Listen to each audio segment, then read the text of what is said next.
The children spend an hour at Tibu's village on their way back. वापस जाते हुए बच्चों ने आधा घंटा टीबू के गांव में बिताया। The weather of village was quite pleasant. जो मौसम था वहाँ का बहुत ही खुशनुमा था। Villagers told them that due to the surrounding forest की गांव वालों ने क्या बताया कि आसपास जो जंगल है दे रिसीव गुड रेनफॉल, उससे उनको अच्छी बारिश हो जाती है उस एरिया में। The air also remain cool, और हवा भी हमेशा ठंडी रहती है। Noise pollution two is less, जो नॉइस पोल्यूशन शोर से जो पोल्यूशन होता है वो भी कम है। Because the forest absorb the noise of near by highway, क्योंकि जो पेड़ होते हैं, जंगल है जो, वो जो हाईवे में से मतलब जब व्हीकल्स वहाँ से जाते हैं उनके हॉर्न्स वगैरह से जो शोर होता है तो उसको भी वो कम कर देते हैं। The children learn about the history of village. बच्चों ने गाँव की हिस्ट्री के बारे में जाना। It surprise them that the village and the agriculture field of that area were created after clearing the forest, की जहाँ वो रह रहे थे, जो गांव था वो जंगल को साफ करने के बाद बना था लगभग 60 साल पहले।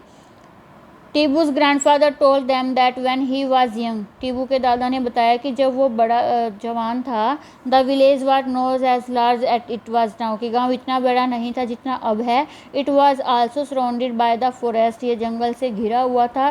Construction of roads, building, industrial development and increasing demand of wood created pressure on forest and it started the vanishing, कि जंगल से घिरा हुआ था पहले गांव, लेकिन जब रोड बनने स्टार्ट हुए, बिल्डिंग स्टार्ट हुई, फैक्ट्रीज बनना स्टार्ट हुई और लकड़ी की जब डिमांड ज़्यादा हुई तो जंगल को काटना पड़ा और इसके बाद ये कम होना स्टार्ट हो गया। ही वॉज नॉट हैप्पी, वो खुश नहीं था। That the forest adjoining their village is not regenerating, कि उसके साथ गांव के पास जो जंगल था वो दोबारा वहाँ पे पेड़ पौधे नहीं उग रहे थे। And is on the verge of disappearing, और वो गायब होने की स्थिति में था। Due to overgrazing of animals, क्योंकि एनिमल्स वहाँ ज़रूरत से ज़्यादा चल रहे थे। And discriminate felling of trees, और पेड़ हैं वो गिर रहे थे या उनको काटा जा रहा था।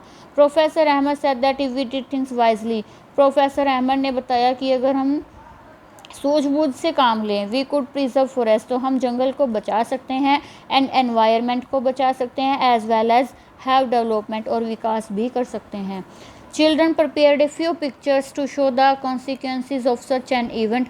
चिल्ड्रन ने इसके लिए पिक्चर्स बनाई इन सब का इफेक्ट दिखाने के लिए। At the end of visit, जब विजिट ख़त्म हुई, जंगल की उनकी विजिट ख़त्म हुई, professor Ahmad asked children to sum up the importance of forest.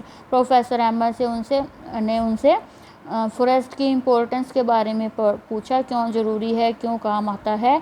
The children road, बच्चों ने क्या लिखा, forest provide us with oxygen, forest है वो हमें ऑक्सीजन देते हैं। दे प्रोटेक्ट द सोइल, मिट्टी को प्रोटेक्ट करते हैं। Provide habitat to a large number of animals, और बहुत सारे एनिमल्स का वो घर हैं। Forest help in bringing good rainfall, बारिश लाने में भी हेल्पफुल हैं। They are a source of medicinal plant, दवाइयों वाले पौधे भी वहाँ पे हैं। टिम्बर, लकड़ी भी है जो हम घरों में फर्नीचर वगैरह में यूज़ करते हैं।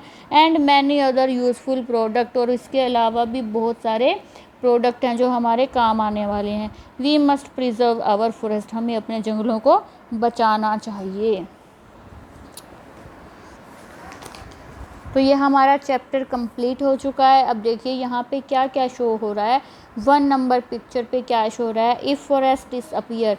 यहाँ पे एक क्वेश्चन पूछा है, what would happen if forest disappear, क्या होगा अगर जंगल गायब हो जाएं। इफ़ फॉरेस्ट डिसअपियर, यहाँ जंगल है थोड़ा बहुत, यहाँ साधन चल रहे हैं, और अगर यहाँ से जंगल बिल्कुल साफ़ हो गया, यहाँ से ऐसा हो गया, the amount of carbon dioxide in air will increase, carbon dioxide का अमाउंट इंक्रीज हो जाएगा। Resulting in increase of earth temperature, जिससे अर्थ का टेम्परेचर ग्लोबल वार्मिंग से बहुत ज़्यादा हो जाएगा। In the absence of trees, अगर ये ऐसे ट्रीज़ हैं और ये ऐसे हो जाएंगे, in the absence of trees and plants, trees और प्लांट्स जब नहीं होंगे, the animals will not get food, animals को फूड नहीं मिलेगा, रहने की जगह नहीं मिलेगी तो वो भी मर जाएंगे। In the absence of trees, ये थर्ड कंडीशन है, देखिए पेड़ नहीं है। In the absence of trees the soil will not hold water, जो मिट्टी है वो पानी को नहीं सोख पाएगी। विच विल कॉज फ्लड, जिससे बाढ़ आएगी। Deforestation will endanger our life and environment, deforestation होता है जंगलों का काटना, जंगलों के काटने से हमारी लाइफ भी खतरे में हो जाएगी, हमारा वातावरण भी खतरे में आ जाएगा, मतलब हम ख़त्म हो जाएंगे। Think what we can do the preserve we can do to preserve our forest, कि हम अपने जंगलों को बचाने के लिए क्या कर सकते हैं, ये सोचिए। Now our chapter is complete, और हमारा सिलेबस भी कंप्लीट हो चुका है। सिर्फ यही चैप्टर है जिसके वर्कबुक के क्वेश्चन आंसर रह गए हैं, वो आपको मिल जाएंगे।